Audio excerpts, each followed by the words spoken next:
સુરત શહેરમાં વધુ એક હત્યાની ઘટના આવી સામે. શહેરના સલાબતપુરામાં બની કરુણ ઘટના. પતિએ કરી પત્નીની ક્રૂર હત્યા. અનૈતિક સંબંધની શંકામાં શિલ્પા સાલ્વેની હત્યા કરવામાં આવી. હત્યા કરી લાશને લાકડાની પેટીમાં ભરી દીધી હતી. ત્યારબાદ તેને સિમેન્ટથી પેક કરી દીધી હતી.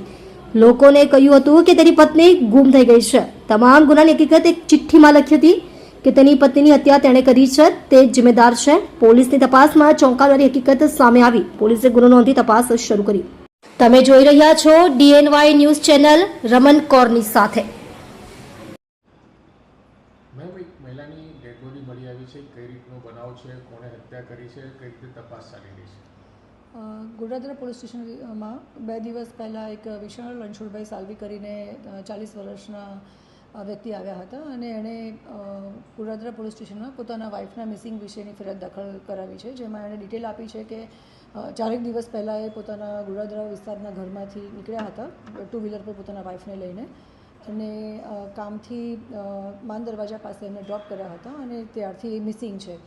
આ બાબતે અમારી ટીમ ઓલરેડી કામ કરતી હતી અને મીનવાઇલ કાલે રાત્રે જે આ મિસિંગ દાખલ કરાવનાર વિશાલ સાલ્વી છે એ પોતાના ઘરે એક ચિઠ્ઠી લખી અને ઘરેથી નીકળી જાય છે.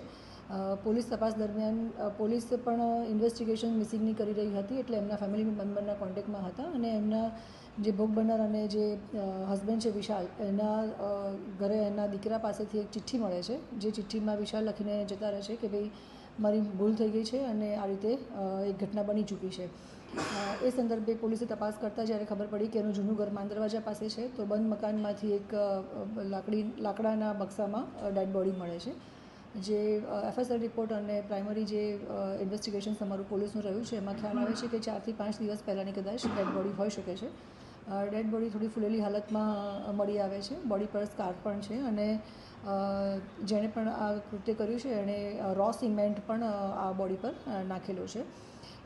અમે બોડીને મર્ડર દાખલ કરી અને PM માટે મોકલી આપેલ છે. તો જે મેડિકલ રિપોર્ટ્સ અને જે FSR રિપોર્ટ PM રિપોર્ટ આવશે એના આધારે અમને ખ્યાલ આવશે કે એકચ્યુઅલી આ ઘટના કેવી રીતે બની છે અથવા તો કેવી રીતે મર્ડર કર્યું છે.